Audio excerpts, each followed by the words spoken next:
ฆ่าทั้งที่หลับปริศนาคดีละเมอฆาตกรรม Kenneth Parks The Sleepwalking Killer ซีรีส์แฟ้มแพทย์พิศวง The Medical X-Files ถ้าพร้อมแล้วก็ขอเชิญทุกคนเข้าสู่เรื่องจริงที่สยองยิ่งกว่าจินตนาการได้เลยครับ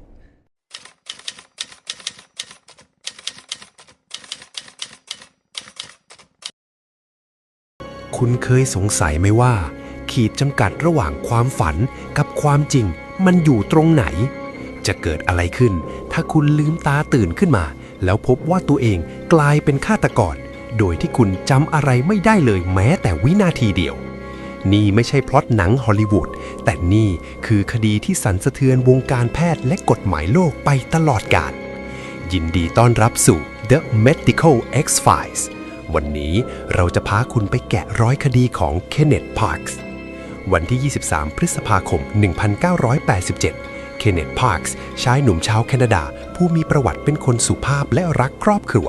เขากำลังเผชิญกับภาวะเครียดสะสมจากการตกงานและหนี้สินการพนันคืนนั้นเขาเข้านอนตามปกติเหมือนทุกวันแต่เพียงไม่นานร่างกายของเขากลับตื่นขึ้นในขณะที่จิตวิญญาณยังคงหลับสนิทคืนนี้เขาไม่ได้แค่ละเมอเดินแต่มันคือจุดเริ่มต้นของการละเมอฆ่าที่ไม่มีใครหยุดได้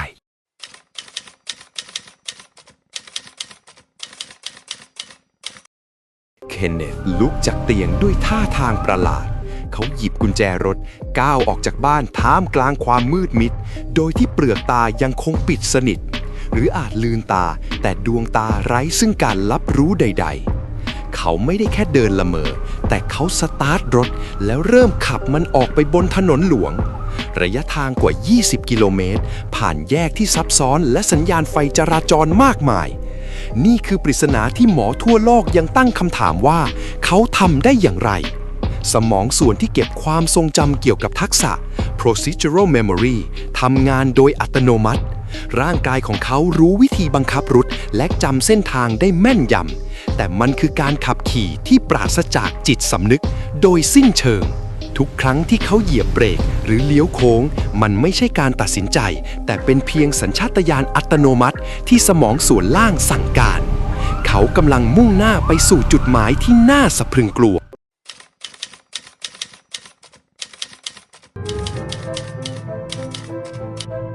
20 กิโลเมตรผ่านไป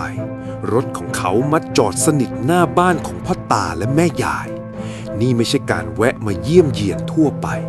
แต่มันคือจุดเริ่มต้นของฝันหลายที่ไม่มีใครคาดคิด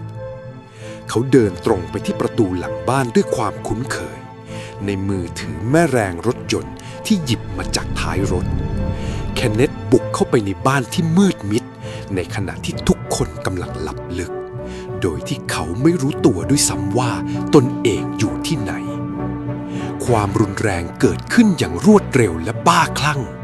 เขาใช้แม่แรงทุบตีและใช้มีดในครัวแทงแม่ยายจนเสียชีวิต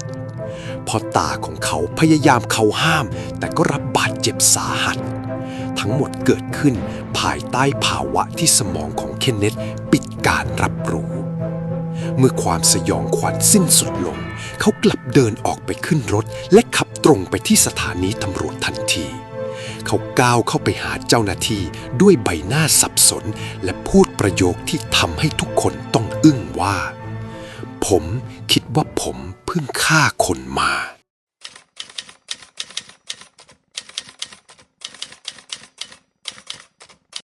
เมื่อเรื่องนี้ถึงมือนักวิทยาศาสตร์คำถามแรกคือเขาโกหกหรือไม่เคนเนธถูกส่งตัวไปยังศูนย์วิจัยการนอนหลับที่นั่นเขาถูกเฝ้าสังเกตการผ่านเครื่อง EEG เพื่ออ่านรหัสลับที่ซ่อนอยู่ในสมองของเขาทีมแพทย์พบสิ่งที่น่าทึ่งปกติเวลาเราหลับลึกสมองควรจะปิดการทำงานเกือบทั้งหมด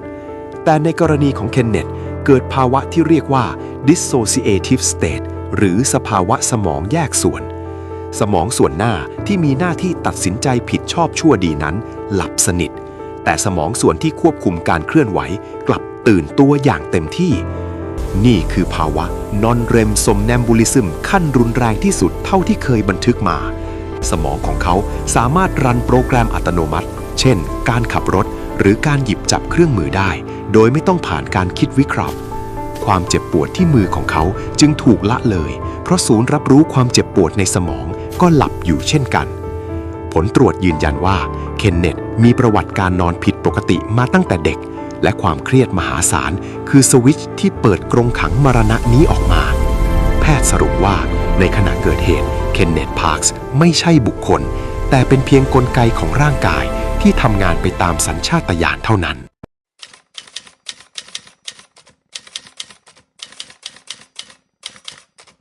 ห้องพิจารณาคดีในแคนาดาปี 1992 กลายเป็นสมรภูมิระหว่างกฎหมายและวิทยาศาสตร์อัยการพยายามโต้แย้งว่าเป็นไปไม่ได้ที่คนคนหนึ่งจะทำเรื่องซับซ้อนขนาดนั้นได้โดยไม่มีเจตนาแต่ฝ่ายจำเลยยื่นหลักฐานชิ้นสำคัญ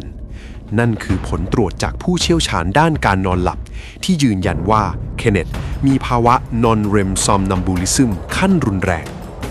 พวกเขาตั้งคำถามที่สั่นสะเทือนใจคณะลูกขุนว่าเราจะตัดสินโทษคนที่ร่างกายทำงานไปเองในขณะที่จิตใจของเขาไม่อยู่ตรงนั้นได้อย่างไรสุดท้ายศาลฎีกาตัดสินให้เคนเนต พาร์คส์พ้นผิด not guilty ในข้อหาฆาตกรรมและพยายามฆ่าโดยระบุว่าเขาทำไปโดยสภาวะ automations หรือภาวะร่างกายทำงานโดยอัตโนมัติซึ่งปราศจากเจตจำนงทางอาญาคดีนี้กลายเป็นบรรทัดฐานใหม่ระดับโลกที่ชื่อว่า The Parks Case ซึ่งทำให้วงการกฎหมายต้องยอมรับว่าคุกแห่งจิตใต้สำนึกนั้นมีอยู่จริงและบางครั้งร่างกายของเราก็อาจกลายเป็นคนแปลกหน้าที่เราควบคุมไม่ได้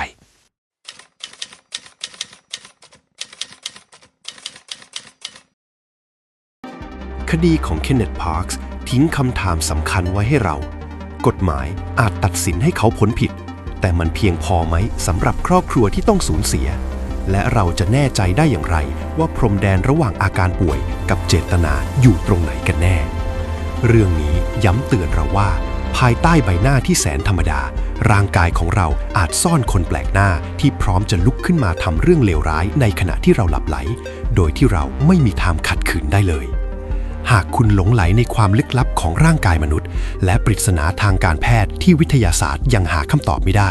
อย่าลืมกดไลค์และติดตาม The Medical X-Files เพื่อที่คุณจะไม่พลาดเคสพิศวงในตอนต่อไปแล้วคุณล่ะมั่นใจแค่ไหนว่าคืนนี้คุณจะยังนอนหลับอยู่บนเตียงจนถึงเช้าสำหรับวันนี้สวัสดีครับ